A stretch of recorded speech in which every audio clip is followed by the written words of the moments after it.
Hey, this video is about the Luba Mini. It's a sort of a mini review, a bit of a first look at this mower, which is very impressive indeed. So we'll take it around my yard and see how it coped with some different situations. It did very well on all of them, just a sneak peek. We'll go through an unboxing and the assembly that you have to do. It's quite easy, and the things you'll need to do to get started. We'll have a pretty good idea by the end of this video how to get it going and how to start mowing and enjoying a great lawn and having a great time with it. Mammotion are the masters of product packaging, no doubt, and unboxing is always a pleasant experience. So we'll start there and then we'll get stuck into how to use it, and basically there were some surprises that popped up along the way. So let's get into it.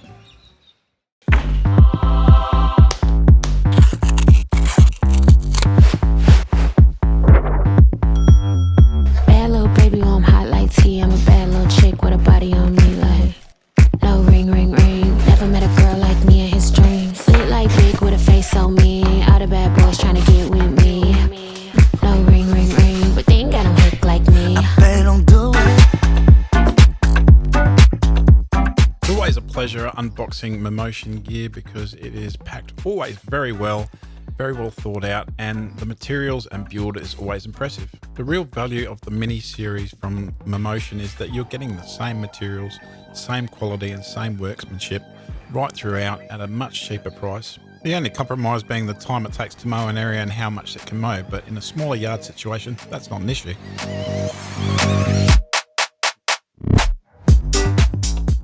I really like that there's not much construction to put this together, but what there is really easy. You can't really muck it up because these wires will only go in a certain way, so that's very thoughtful about why they've done that. Mammotion also supply really great tools to go along with their gear. It makes it a nice and easy, seamless thing to build. Basically 4 bolts and we're done. You'll just need to put the key in to start operating it. You get a couple of those, so no problems there. This is truly a super feature. I reckon this is great because you can remove the battery and replace it. So it's all user serviceable. So if there's any problems, you can just swap it out and get another battery. So that's a fantastic move by Mammotion there, and that makes it nice and easy for the user.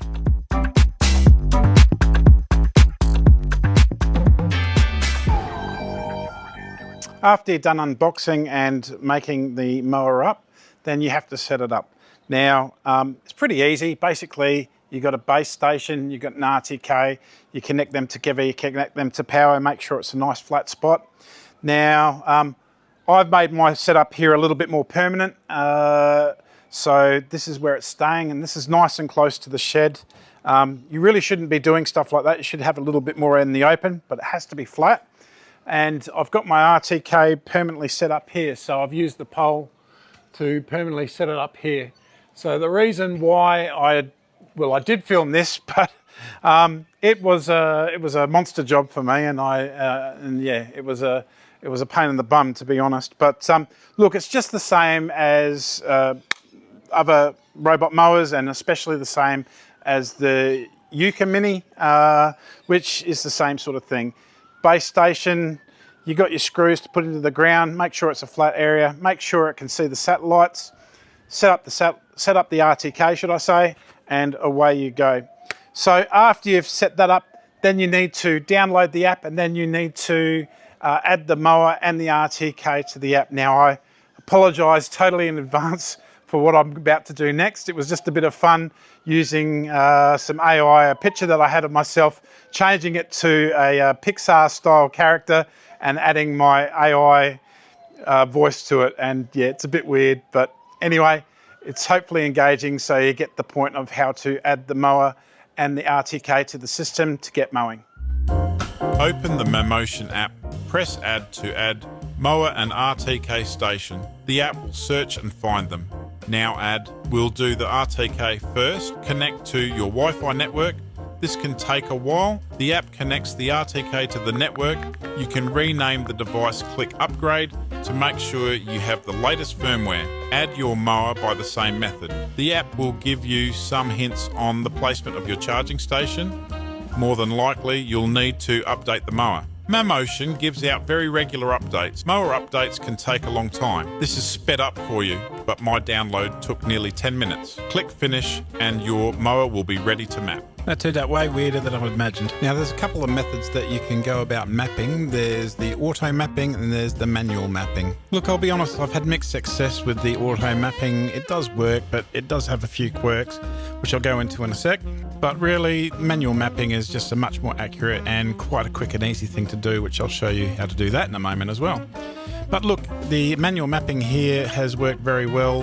It's gone around the corners. It's got that little worm in front of it so you can see what it's going to do next. But it's, cut off a whole corner here, so that's not really what I want. But, I've saved this one just to show that you can make an area as easy as that. If you're happy with the auto map, click confirm to keep it, and then it's made an area. My previous review of the Yuka Mini, which I'll link up here, did the auto mapping really well on my front yard. However, this one struggled a little bit, which was a little bit odd, but I think I know why. I think the sensors were reading the shadow from the fence and thinking that that was some sort of barrier or something like that. So, this is the line that I got, and it's not exactly what I wanted. Other than that, it mapped very, very well. Nice and straight lines, just as I expected it to do. However, after this, I did a manual map to get it right. Fix your little errors, but as you can see, I've got this going just the way that I want it. Manual mapping is so easy. It's just you hit manual mapping and then you use the virtual joysticks forwards, backwards, left to right, and make your lap around. So I'm liking that one a lot better. Right, cool. So when it comes to auto mapping versus manual mapping is obviously much better and much more accurate because you're supervising it, you're getting it into the spots that you want it. Auto mapping is a bit of a gimmick to try and get the average person who wants the ease of, buy the product, set it up, send it off and have it do everything. It works to a point, but really, is it too much effort to do a manual map of the area and spend a bit of time, considering how much time you're going to save with not having to mow and have the area mowed properly? I don't think it's a real big issue, to be honest. Well, I've got them here. I've had this one all year, the Luba 2X, that's the big brother. And just to show you the major difference of it is basically the area that it can cover. It's got 2 discs, whereas the Luba Mini is smaller. It will do up to about 800 square meters, which is perfect for most Aussie yards. And it's got the 1 disc. It's got the same suspension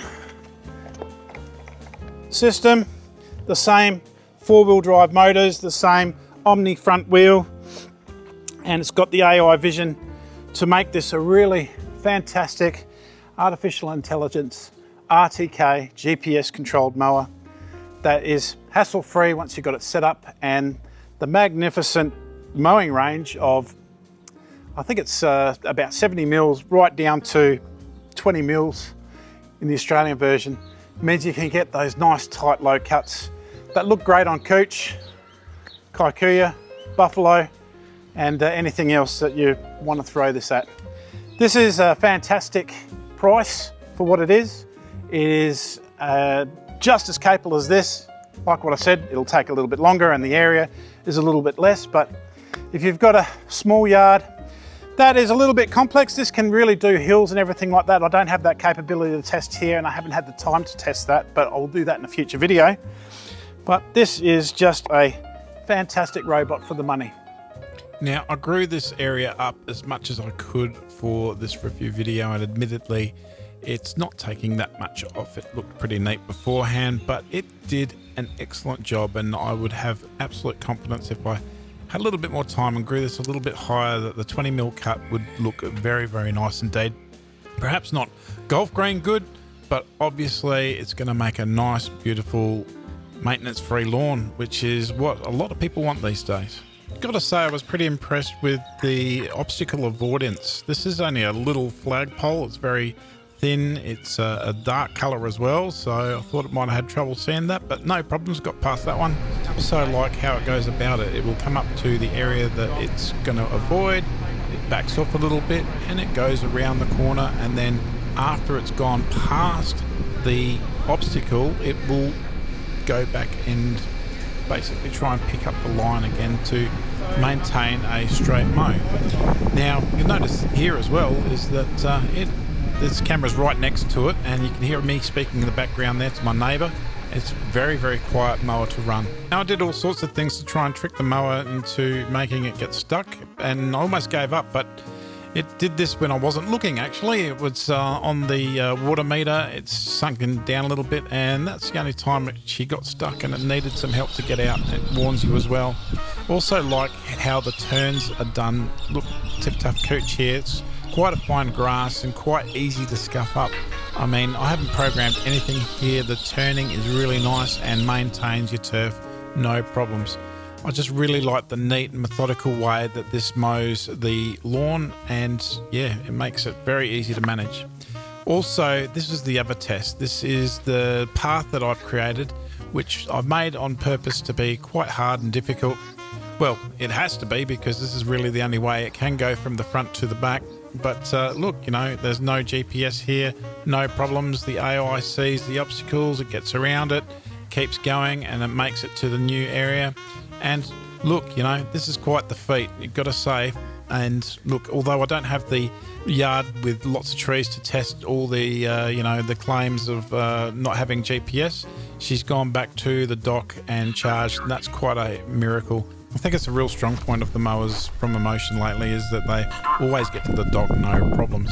Now, the thick kaikui in the back, which I've grown up to about 50 mil, and I'm cutting at a 30 mil here, not a problem. This is certainly not a test for this mower at all. It's worthy of a much more rugged yard and much more complex features.